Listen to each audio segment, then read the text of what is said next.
Alright, I'm back here with the NC. Today we are going to replace the fuel injectors here, fuel pump, and a new fuel filter for that pump. Since we are installing a new pump, might as well go ahead and replace that while we're in there. So I have already kind of got started here. Got all the coil packs unplugged, fuel injectors unplugged already. I'm going to go ahead and get this part of the brakes right there off so I can get to the fuel rail. Mine does have the Cosworth Supercharger, so fuel rail is a little bit different from a stock NC. Stock ones are a little bit easier to get to. I have had to do one of those before. So this one is a bit different. It does have little spacers down there, if you can see it. Those are aluminum, so a magnet cannot pick those up if you drop those down under where you can't reach. So got to be very careful not to drop those. Ask me how I know. I have done it already.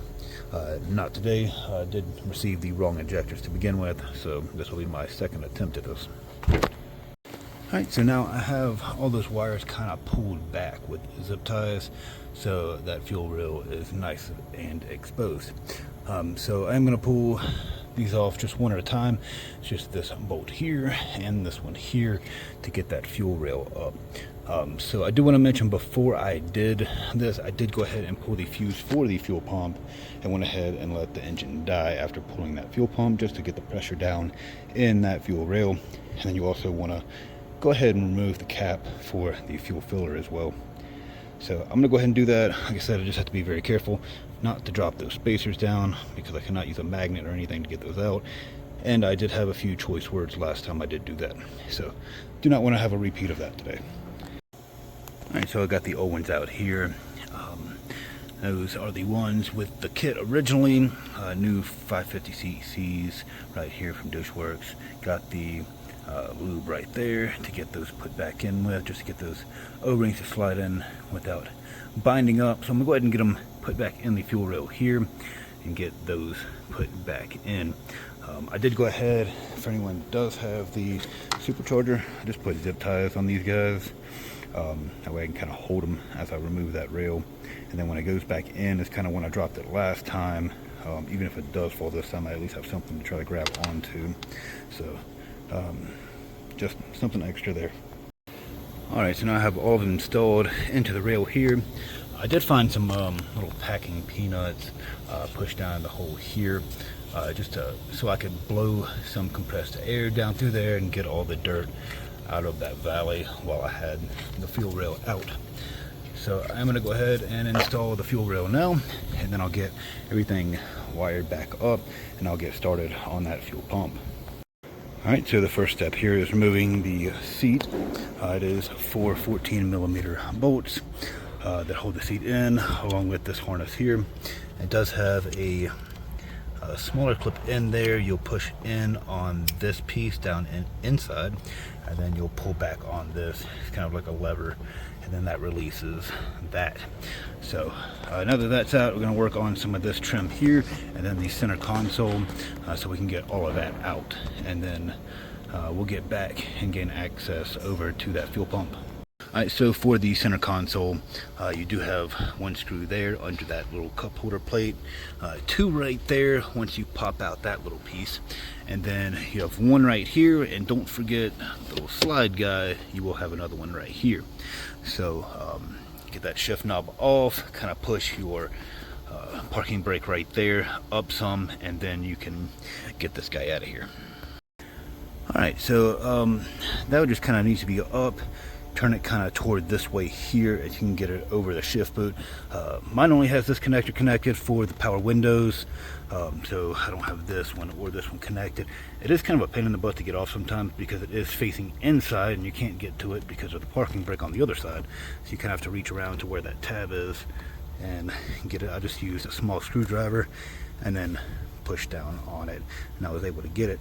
So now I'm going to get started on all these little clips down here, all the ones on the back side, and we'll work on getting this thing out of the way.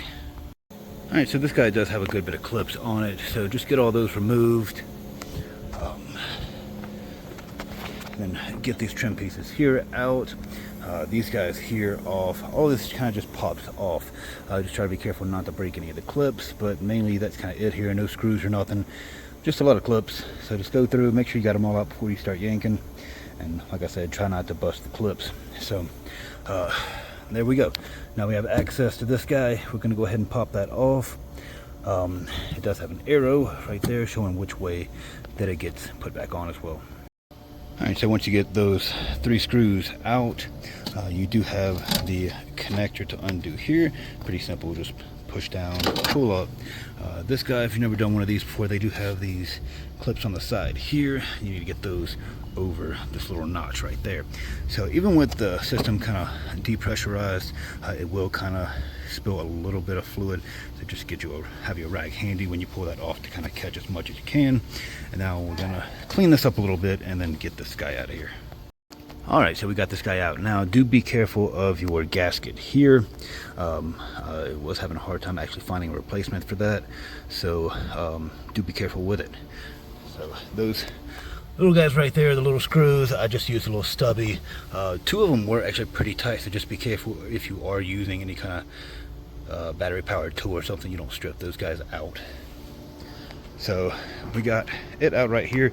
You are going to have to kind of push down on this to compress it like this in order to get it out. Be careful of your float that you don't bend it. So next we're going to pop these tabs here and here, and I think there's one more right over here. That might be for the float itself. It might just be the other 2 over there. Then we're going to get this guy out of here, which is where that fuel pump and that filter socket is located. Alright, so the old filter there, you can see it's got some debris cut on it as well. So it was doing its job. Old pump out there, got the new pump here. Got the spacer and the O-ring installed on this pump. So don't forget that, it will need it. And thankfully the connector does connect directly to these pumps, which is very nice for us having to try to splice into this. So I did go ahead and get an OEM sock for this. It does come with one, but I figured I might as well use an OEM one just to be safe. Alright, so I got it all back installed. Now I did clean up the top of it while I had it out. You do have to pop off that float. It's just a little, you can see that guy kind of right behind the little metal line. That just kind of pops up and that just kind of moves out of the way. So once you get that plugged in, make sure to plug it back in up here. Excuse all my dirty hands and nails. So now that I've got it all cleaned up, we're going to go back in with it. So we're going to make sure we keep that gasket lined up. Just have little tabs right there for that gasket. You can see right there, those do stick up to line everything up correctly. And you can kind of see how that hose is sitting as well, so you know which the orientation for this is. I did use a zip tie just to hold that out of the way. If you hadn't noticed, I like doing that. I just hate holding shit with my elbow and trying to hold stuff back, and they constantly moving and aggravating me. So I waste a lot of zip ties. So I'm going to clean this up a little bit in here, all this as well, and then I'm going to get this installed and put back in. One other thing I do want to note, I would do this with half a tank or less, just to kind of not have that fluid level as high so you won't make as much of a mess. I'm about at a half tank now and didn't really have any issues. Alright, so now I got everything put back together, got the vehicle running now. So everything does appear to be running just fine. So now I just need to get down to my tuner, or make my appointment for my tuner, and then get down there and get that done. As you can see, I was having a bit of fun in the snow about a weekend ago, so have not yet cleaned that off. I'm gonna go ahead and get everything cleaned up now so I can get out of here. But thank you for tuning in and have a great night.